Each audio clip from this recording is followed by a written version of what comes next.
윤석열 전 대통령의 내란 우두머리 혐의 재판과 관련해 검찰이 사형을 구형할 가능성이 거론되는 가운데 서정욱 변호사가 사형 구형은 오히려 윤 전 대통령에게 유리하게 작용할 수 있다고 주장했다. 서 변호사는 최근 한 라디오 인터뷰에서 특검이 실제로 사형을 구형하기는 쉽지 않을 것이라며 만약 사형을 구형한다면 전 세계 언론과 국제사회가 주목하면서 선진국 전직 대통령에게 사형이 적절한가라는 논쟁이 불붙을 수 있다고 말했다. 그는 이 같은 국제적 관심이 결과적으로 윤 전 대통령에게 동정 여론이나 역풍으로 작용할 가능성이 있다고 분석했다. 특히 서 변호사는 계엄 선포 시간이 짧았다는 점 등을 언급하며 이 사안으로 사형을 구형하는 것은 국제 기준에 비추어 과도하다는 평가를 받을 수 있다며 대한민국 사법 시스템에 대한 외교적 그 국제적 부담도 커질 수 있다고 주장했다. 또한 오는 16일로 예정된 다른 사건의 선고 일정이 연기될 가능성도 언급했다. 그는 윤 전 대통령과 관련된 핵심 사건은 내란 우두머리 혐의 재판이라며 구속기간 연장 문제와 주요 사건의 선고 순서를 고려할 때 법원이 16일 선고를 미루는 판단을 할 가능성도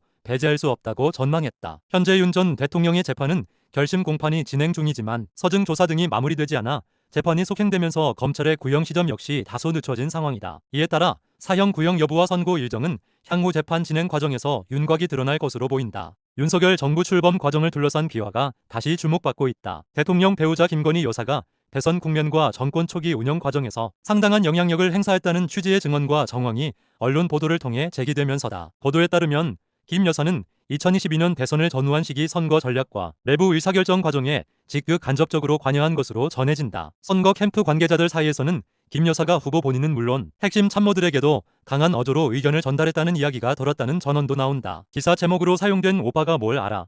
시키는 대로 해라는 표현 역시 이러한 분위기를 상징적으로 보여주는 문구로 해석된다. 특히 논란이 되는 부분은 단순한 조언 수준을 넘어 선거 운영의 기본 원칙이나 내부를 정리까지 김 여사의 의중이 반영됐다는 주장이다. 일부 관계자들은 중요한 판단의 기준이 공식 회의보다 비공식 경로를 통해 전달됐고 그 과정에서 김 여사의 의견이 상당한 무게를 가졌다고 전했다. 김 여사는 대선 직후 언론과의 서면 인터뷰 등을 통해 정치에는 관여하지 않고 영구인으로서 조용히 국정 보좌 역할에만 전념하겠다는 취지의 입장을 밝힌 바 있다. 그러나 이후 대통령실 인사 문제, 보고 체계, 외부 일정 조율 등을 둘러싸고 김 여사 측의 영향력이 거론되면서 당시 발언과 실제 행보 사이에 괴리가 있다는 평가도 뒤따랐다. 개그우먼 박나래의 복귀 가능성을 둘러싼 여론이 미묘한 변화를 보이고 있다. 한때 자충수라는 혹평을 받았던 박나래의 마지막 입장문이 최근 들어 다시 조명되며 오히려 상황을 반전시키는 신의 한 수가 될 수 있다는 분석이 나오고 있다. 박나래는 지난해 말 전 매니저와의 갈등을 비롯해 갑질 의혹, 사생활 논란 등 연이은 구설에 오르며 방송 활동을 중단했다. 이후 그는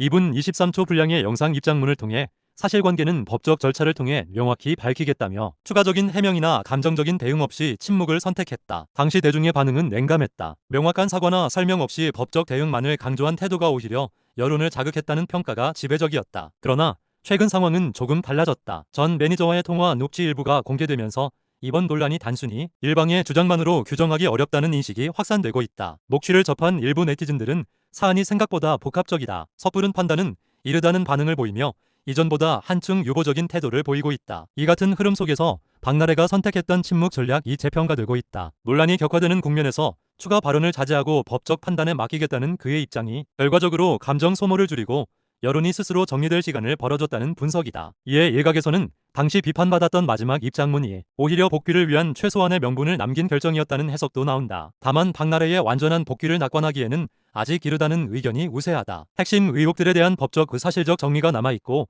대중적 신뢰 회복 역시 넘어야 할 과제다. 업계 관계자들 역시 여론의 온도가 다소 낮아진 것은 사실이지만 실제 복귀 시점과 방식은 신중할 수밖에 없다고 전했다.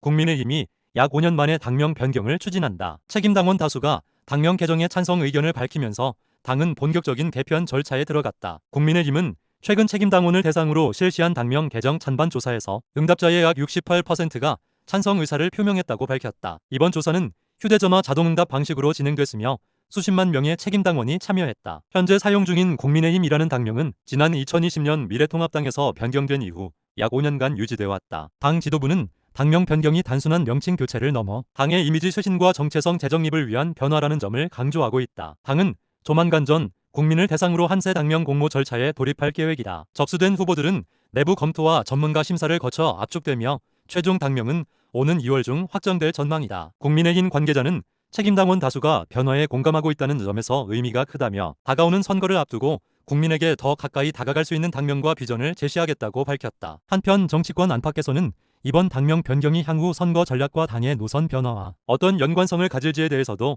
관심이 모이고 있다. 당명 개정을 계기로 국민의힘이 어떤 새로운 이미지를 구축할지 주목된다.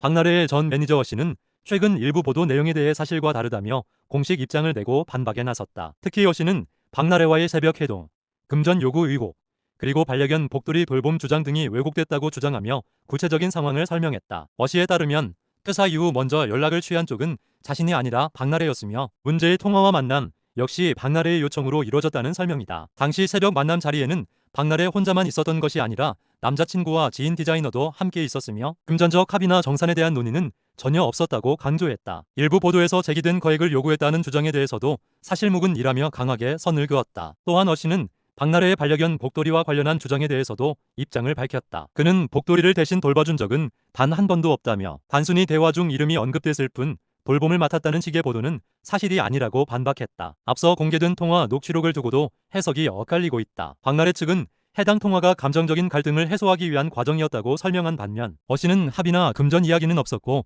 개인적인 안부와 감정이 오간 대화였다고 주장했다. 이번 논란은 박나래가 출연 중인 MBC 예능 프로그램 나 혼자 산다 이미지와도 맞물리며 대중의 관심을 끌고 있다. 다만 현재로서는 양측 주장이 팽팽히 맞서고 있는 상황으로 어느 한쪽의 주장이 사실로 확정된 것은 아니다. 특별검사팀이 비상계엄 선포 시도와 관련해 내란 우두머리 혐의로 기소되며 윤석열 전 대통령에게 법정 최고형인 사형을 구형했다. 특검은 13일 서울중앙지방법원에서 열린 결심 공판에서 윤 전 대통령은 헌법이 부여한 권한을 남용해 국헌을 문란하게 하고 민주적 기본질서를 파괴하려 했다며 그 책임은 대한민국 헌정사에서 전례를 찾기 어려울 정도로 중대하다고 밝혔다. 특검은 윤 전 대통령이 2024년 12월 비상계엄 선포를 통해 군 병력 동원을 검토 지시하며 국회를 무력화하려 했다고 판단했다. 이는 단순한 위기 대응 차원이 아닌 정치적 목적을 달성하기 위한 조직적과 계획적 내란 시도라는 것이 특검의 주장이다. 특검은 특히 대통령으로서 헌법 수호의 책무를 저버렸을 뿐 아니라 군 통수권자로서 군을 정치적 도구로 활용하려 했다며 과거 군사 쿠데타 세력보다도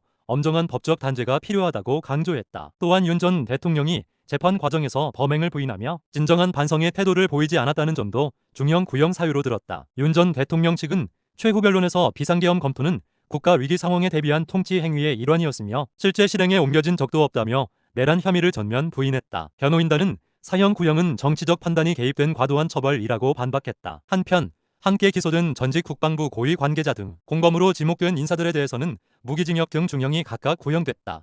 윤석열 전 대통령이 자신에 대한 내란 우두머리 혐의와 관련해 근현대사에서 가장 짧은 계엄을 내란으로 몰아가고 있다며 강하게 반발했다. 그는 특검이 제출한 공소장에 대해서도 망상과 소설에 불과하다고 주장했다. 윤 전 대통령은 지난 13일 서울중앙지법에서 열린 내란 혐의 사건 결심 공판에서 약 90분간 최후 진술을 통해 이같이 밝혔다. 그는 2024년 12월 3일 선포된 비상계엄에 대해 국가 위기 상황에서 헌법이 부여한 대통령의 권한을 행사한 것이라며 몇 시간 만에 해제된 근현대사에서 가장 짧은 계엄이라고 강조했다. 그러면서 이를 내란으로 규정하는 것은 법적 상식과 객관적 사실에 맞지 않는다고 말했다. 또한 윤 전 대통령은 특검의 수사와 기소 과정을 강하게 비판했다. 그는 여러 수사기관과 특검이 지휘 체계도 없이 달려들어 사실을 왜곡하고 조작했다며 공소장에 대해 상상과 추측을 엮은 망상과 소설이라고 표현했다. 이어 검찰의 수사 전반을 두고 내란 몰이를 위한 광란의 칼춤이라고도 했다. 윤 전 대통령은 계엄 선포의 배경에 대해 야권의 국정 운영 방해와 국가 안보 위기 상황을 거론하며 헌정 질서와 국가의 계속성을 지키기 위한 불가피한 선택이었다고 주장했다. 아울러 빈 총을 들고 하는 내란을 본 적이 있느냐며